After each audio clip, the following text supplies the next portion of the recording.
You don't need this huge marketing budget and all this stuff. You need creativity. In real estate, you'll never have a money problem, but you will have a creativity problem. Yeah, and I think that speaks to a lot of the at least the agents that I talk to or investors. I get my image and I got to be this perfectly crafted, person on this social media channel all the time. And I'm like, that's not authentic to who you are. Yeah. Because what about the agent that runs through listings and just does the listing preview at warp speed? Yeah. What a great hook. Yeah. Yeah. And there's so many of those little unique things that are coming up, or just people that are authentically themselves that I don't feel like maybe are the most sharp in every social media post. So, and what do you think that boils down to? Do you think that's fear of looking a certain way? Do you think that's brand? Because I know some people that's not their image in a sense, or I don't know. Maybe it is kind of like the standing in front of the Lambo. We're all scared. Yeah. When you're new, you're scared. That's very normal. I just look at it like this. Fear. There's fear of success, fear of failure, fear of judgment, all these fears, right? The number one differentiator between successful and unsuccessful people is how people think about themselves. If I have self-efficacy, I'm going to be more successful. If I believe I deserve it, I'm going to be more successful. There's still the fear there. I'm just going to work through it, right? And I think people just need to ask better questions. Here's a great analogy. People do things that they're taught from their people around them in their environment, or their parents, or somebody in a real estate school told them to do things a certain way, and so they just carry that and they just keep doing it. I look at it like this. I go to my girl. She makes a ham. She cuts off both sides of the ham and then serves it to me. And I'm like, why do you cut off both sides of the ham? She goes, I don't know. My mom does it that way. I'm like, okay. So then I see her mom and I'm like, hey, why do you cut off both sides of the ham? And she goes, I don't know. My mom did it that way. And then I go to the grandma and I go, Grandma, why do you cut off both sides of the ham? She looks at me kind of confused and goes, because my pan was small. So we all think that there's some deep meaning behind why we do what we do and these traditions were passed down. Nope, the pan was just tiny, so she had to cut the ham down. But we continue doing it. It's like in wholesaling, where's the innovation? What are you guys doing that's unique and creative to move this industry forward? And that's how I think about content. Don't just do the same content that the last guy was doing. Innovate a little bit and be playful with it and try different things. I think just because you do that, if you're consistent enough, it will work. Yeah, I absolutely agree. And if anyone follows me, they probably have seen I'm definitely not the most polished in that sense, but I'm always willing to try things. And it goes back to the Gary Vee model, where I read a book recently called Jab, Jab, Right Hook. And if you guys read Jab, Jab, Right Hook, in that book, he talks a lot about, not always asking for the business, but doing the jab, then asking for the business.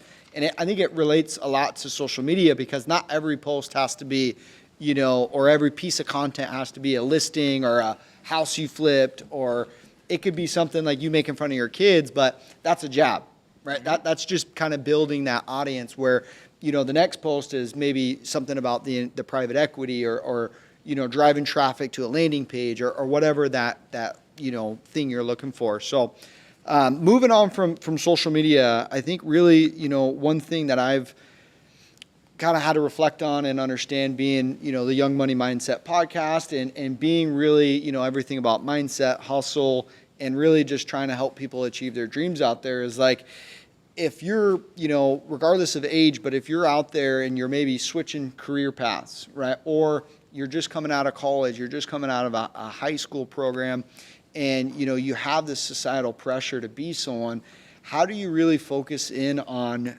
the real estate side? Because I think you had mentioned one of your students, a very successful student of yours, Austin Zabak. Mm-hmm. Sometimes myself, I've done it, we get this shiny object syndrome, where we start focusing in on wholesale. Next thing you know, we're an agent, we're a fitness guru, we're trying to do everything we can. So how do you kind of put those blinders on? Because I think that's one thing you've done really well. And then we'll kind of segue into the Floor Daddy and how all that works out. Couple thoughts on that topic. First off, the most delusional person is the man in the mirror. We believe that we can take it all on, and all we end up doing is dying a death by 1,000 cuts. We never become great at the one thing that we should be focusing on. My mentor said a really great statement when I was first starting, because everybody starts to go down this path. He said, yes gets you out of Egypt, but no takes you to the promised land. I was like, I have no idea what that means. But over time, it started to internalize as I was trying to do too much and failing. You gotta be that horse with blinders on. And it's like, he always said all these weird sayings. That was one of them. The other one was, starve the ponies, feed the stallions. Same concept, where it's just like, you gotta just do the same thing over and over. It's like mastering the mundane. A lot of times in real estate, it's very boring. Like, a lot of our work is very boring, repetitive work. Making the calls, sending the emails, making the calls, the follow-up. The money is in mastering the mundane and staying consistent long enough without getting distracted. Talking about Austin Zabak, I showed him how to get to his first $300,000 or $400,000 a year wholesaling houses. Next thing you know, the guy's doing ATMs and he's doing a marketing agency, and he sees, Ty Lopez do something and Grant Cardone do something. Next thing you know, he's like all over the damn place. And it's like, bro, you've lost your way. Like, you're that guy standing in front of a rented Range Rover on social media. Like, where did this come from? Like, and what happened to his business? And it took him going through that evolution to understand what I was saying to him.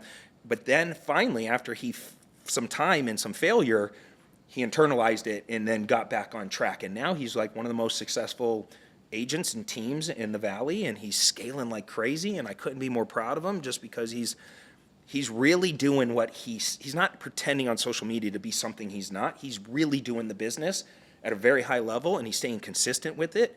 And if you look at his content arc, like, it went from like good to really cheesy.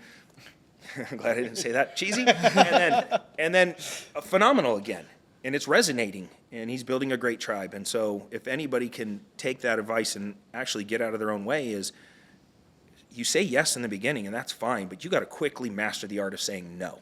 Yeah, and being a leader too, speaking to the leaders out there, like, the team leaders, the people within teams, the intrapreneurs, the entrepreneurs, like, making sure you're holding your other folks accountable, whether you're in lending, roofing, fitness, real estate. It's like, hey, if you see a friend veering off path, like, I can't tell you, I got buddies like, dude, have you seen this car wash business? Or like Cody Sanchez on Instagram is like telling everyone to go buy laundromat or something. Yeah, laundromat, right? It's like ATM, laundromat, a car wash. It's like, so make sure you hold those people closest around you accountable too, even if there's no value or gain on your end, right? Just from a friendship standpoint of like, hey, I see you kind of veering off a little bit. You're doing this. Like, I remember back in the day when we just did wholesale, right? Or we just did this one thing. Like, I think you should focus in on that. Yeah, even like Carlos Reyes right now, big wholesaler here in town, just told me the other day, I'm going back to basics.